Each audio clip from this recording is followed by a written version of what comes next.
You're listening to Gamer Girls Radio, sponsored by the Pink Controller. Let's go. And I am just so incredibly hyped to be here today.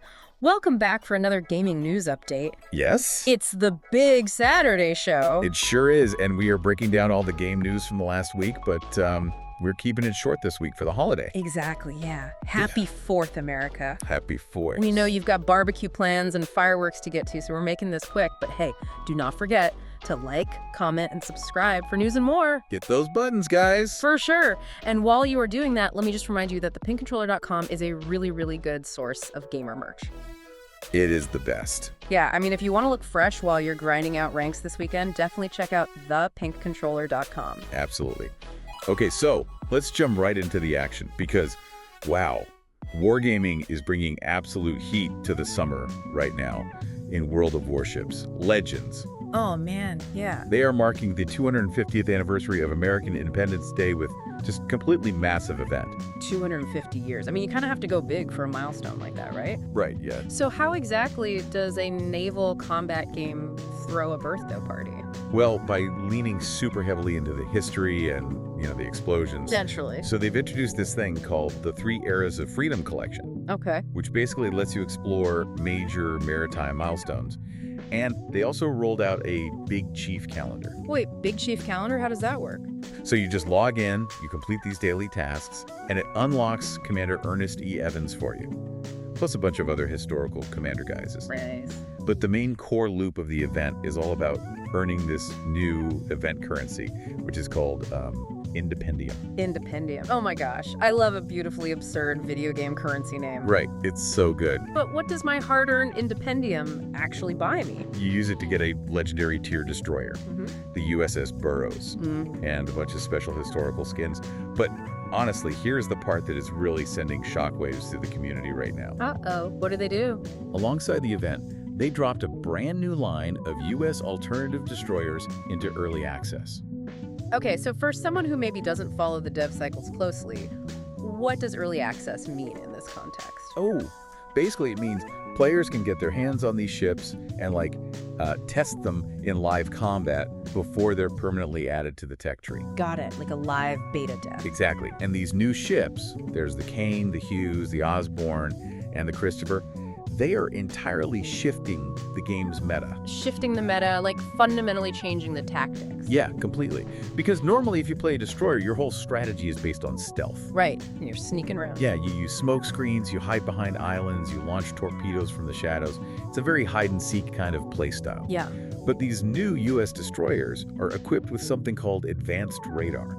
Wait, hold up. Advanced radar. Yeah. So, if I'm understanding this right, this radar periodically reveals an opponent's exact position on the minimap, even if they haven't been spotted visually by anyone on my team. That is correct. Isn't giving a stealth ship the ability to just instantly see unspotted enemies basically like handing them a legal wall hack? I mean, on paper, it sounds completely game-breaking, Right. but this is where the design is actually brilliant. By giving advanced radar to a destroyer, wargaming is actively disrupting that really stagnant, campy playstyle. Ah, okay. You can't just sit in a smoke screen for 5 minutes and feel safe anymore. It turns these new destroyers into active predators. They control the flow of the battle just by being in a sector. Because the enemy team has to constantly move. Exactly. It speeds up the entire pace of the match. And just to round out the firepower, they also launched the Pacific Hammer campaign, where you can unlock the Tier 8 premium battleship Indiana. Wow, that is a massive shakeup. It really is. And just as a quick aside, wargaming totally proved they could do tonal whiplash this week. Oh. Yeah, they dropped a cinematic trailer for World of Tanks. Cheat, Season 1, Lost Eden. Lost Eden. That sounds dark. It is the complete opposite of a patriotic fireworks celebration. It features this mysterious character named Flare, and the dialogue is just incredibly eerie. Really? Like what? She says things like, greed whispers promises, and it is everything. Oh, wow. Yeah, it's highly narrative, and it shows they want to deliver historical pageantry in one game and intense psychological drama in another. I honestly love that contrast. Going from highly structured military fleets to whatever eerie dystopian collapse they are teasing there. which actually provides like the perfect bridge into our next topic. Yes, it does. Because if we are talking about societal collapse and rebuilding systems from scratch, we have to talk about the apocalypse. We absolutely do. We are moving from commanding a pristine naval fleet to literally fighting for your life in the dirt. The ultimate pivot. So the Apocalypse just released devlog number 7 alongside a new trailer. And I have to say, the transcript they sent out for this devlog was genuinely hilarious. Wait, what happened? Did they leak secret code or something? No, the excerpt we received was literally just the word heat repeated 21 times. Wait, what? Just heat over and over. Are you kidding? Is that like a teaser for a literal heat wave mechanic where your character just spontaneously combusts in the sun? Or did the developer's keyboard just melt while they were typing it? I mean, honestly, given the survival genre, spontaneous combustion wouldn't surprise me at all. Seriously. But looking at the actual trailer, the real news is that their open-world survival systems are finally snapping together. Okay, that's huge. Yeah, this update completely overhauls base building. They've added interconnected electricity systems. Define interconnected, like pushing a button to turn on a generator. Oh, way beyond that. Yeah. You are physically setting up solar panels and wind turbines. Whoa. Yeah, and you have to route the wires to connect them to batteries for storage, and then distribute that power across your entire compound. That is intense. And it ties directly into their new water management and farming systems. So you're collecting water, managing irrigation lines, applying fertilizer, and growing crops. Plus, they rebuild how territory permissions work for multiplayer. Okay, let me push back on this design philosophy for just a second. Okay, go for it. Because when a game requires me to understand electrical grids and water routing just to grow a virtual tomato, Yeah. doesn't it cross the line from being a fun shooter to just like doing virtual post-apocalyptic chores? I mean, my real-life sink is leaking right now. I don't want to fix a digital plumbing system. That is a completely valid critique. Yeah. And it's a tightrope that these survival game devs have to walk. But if you look at the psychology behind it, it makes perfect sense. Okay, walk me through it. Think about early survival games. The loop was incredibly short. You spawn on a beach, grab a rock, hit a stranger, take their beans, and eventually get shot. True. Pure chaos. Exactly, there's no attachment. But by adding this deep infrastructure, they're encouraging long-term settlement. Ah, I see. When you have spent a week mathematically routing power from a wind turbine to keep your crops alive, you were deeply invested in that patch of dirt. You're not going to let anyone take your wind turbine. Right. You form alliances to protect your grid. Right. And for players worried about the action, the dev team confirmed that vehicles and firearms are still in active development. Oh, good. You still get your adrenaline fix, you just have a much more valuable home base to defend. Okay, I see the vision. Defending a highly engineered, electrified fortress does sound more epic than fighting over beams on a beach. Definitely. But managing a farm in the wasteland is one thing. What about managing an international business? Oh, that perfectly transitions us into our third story. We're looking at the massive new career update for Seafarer, the ship sim. From the apocalyptic wasteland to the open ocean, I am here for it. What is changing in Seafarer? They are fundamentally pivoting the game toward a true sandbox experience, and to do that, they're completely throwing out the old EXP system. Wait, trashing the EXT system entirely? Entirely gone. That is a massive risk. Almost every game relies on that little experience bar filling up to keep people hooked. What are they replacing it with? A dynamic reputation system. Okay. Now, you earn reputation independently at every single port you visit.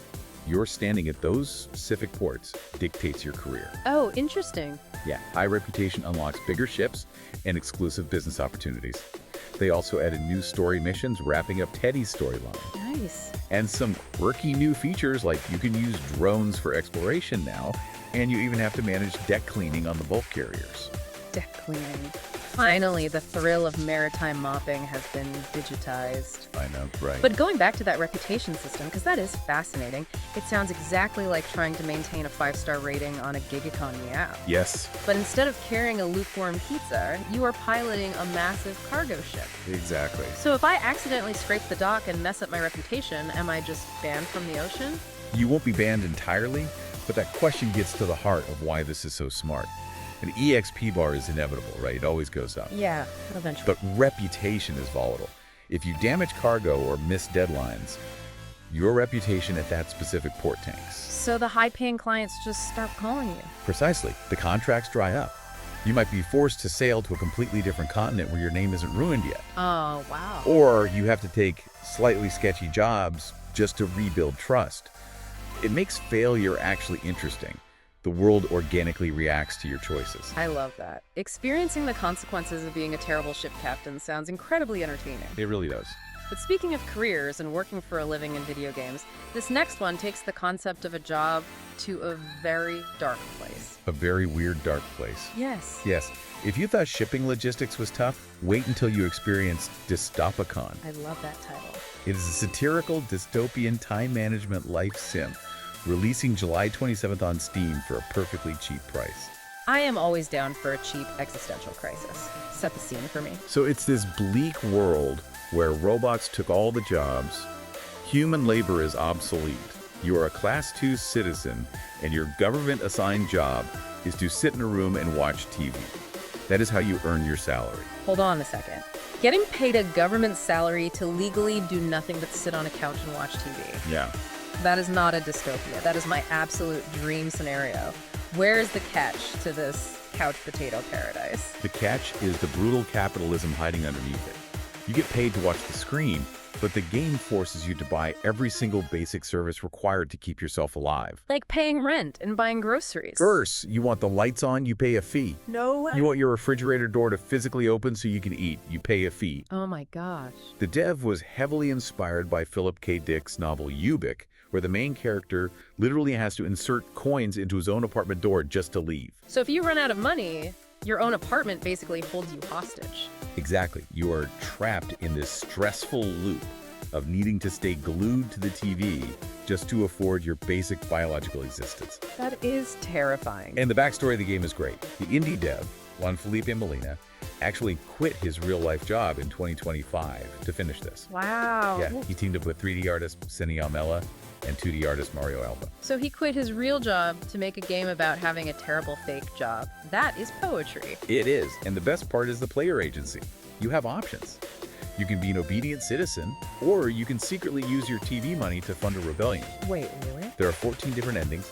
You can become a comfortable state bureaucrat, or you can literally become a terrorist, orchestrating attacks against the robotic infrastructure. That is wild. It's the ultimate test of human nature. Do I buy the premium channel package, or do I buy black market hacking tools? Right. What a fantastic premise. But you know, if you are going to orchestrate a rebellion, you're definitely going to need a fast getaway car. You absolutely will. And that is the perfect segue into our fifth story. The July 3rd Liberty and Steel Season update for the mobile game #DDrive. Hit the gas. What is changing under the hood here? It is a massive overhaul. First, keeping with the American independence theme, they're dropping a brand new map called The City. Okay, nice urban jungle. Yeah. But the real focus is the gameplay loop.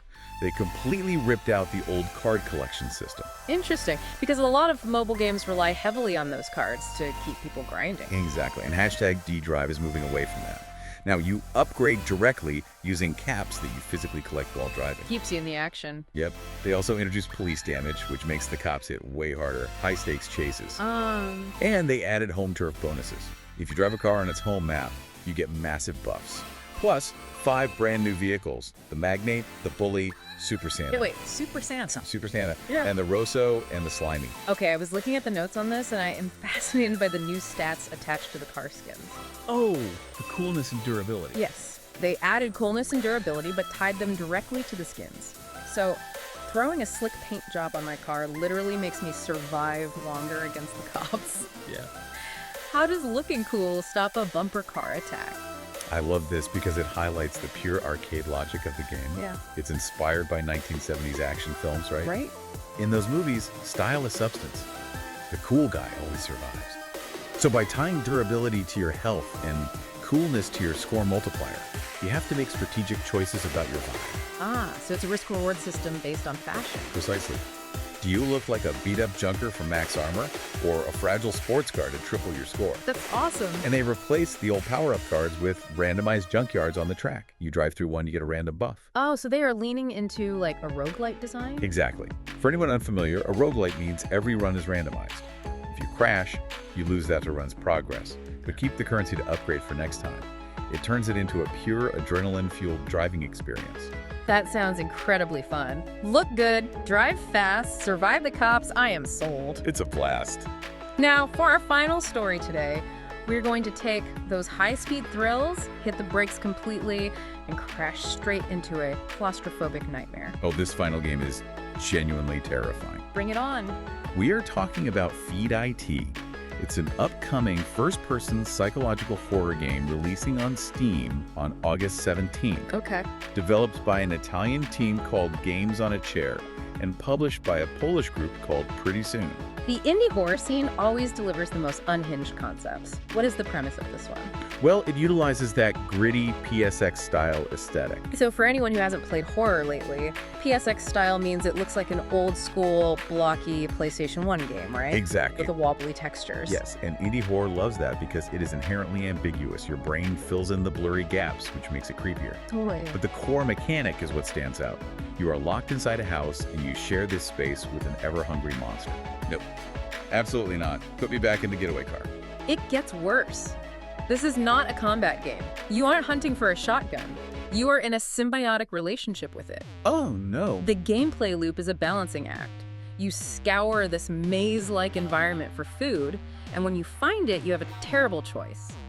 Do you feed the monster to pacify it and avoid its wrath? Or do you eat it yourself to keep your stamina up to escape? I just got shivers. That sounds exactly like having a nightmare college roommate who eats all your groceries. Yes. But with actual lethal consequences. But if it's a short replayable loop, how do you actually win if you're just constantly making a monster a sandwich? That is the genius of its design. Yeah. It weaponizes minimal interaction. The horror comes entirely from the psychological stress of resource allocation. Tension of the choice. Yes. You win by slowly piecing together the lore, understanding the layout, and hoarding just enough energy to escape, while keeping the monster just satisfied enough not to rip you apart. It asks a brilliant question. How much of your own humanity and survival will you sacrifice to appease this unstoppable force? Okay, my anxiety is fully spiked just thinking about that. Managing a monster's dietary schedule is going to haunt me all weekend. Bill, on that terrifying note, that wraps up our news for the week. Yes, it does. Thank you so much for hanging out with us on this big Saturday show. Remember, before you head out to the grill, hit that like button, drop a comment, and subscribe so you never miss an update. And if you want to look incredible while you're gaming this weekend, do not forget to check out thepinkcontroller.com to grab some seriously awesome gamer merch. Absolutely. Thepinkcontroller.com. Go check them out. So, as you head out to celebrate the holiday, I want to leave you with one final thought to chew on. Lay it on us. Think about the mechanics we discussed today. You are managing post-apocalyptic power grids, Right. navigating ocean gig economies, balancing resources to feed a monster, and literally getting paid to sit and watch TV in a dystopian future. Yeah. It really makes you wonder, are the video games we play to escape reality actually just covertly training us for the bizarre, hyper-specialized jobs of the future? Oh man, if my future career involves managing a dystopian television budget while dodging a hungry monster and a police ramming maneuver, I am in big trouble. Good luck. Have a fantastic gaming weekend, everyone, and an awesome 4th of July. We will see you next time. Bye. Stay safe and game on.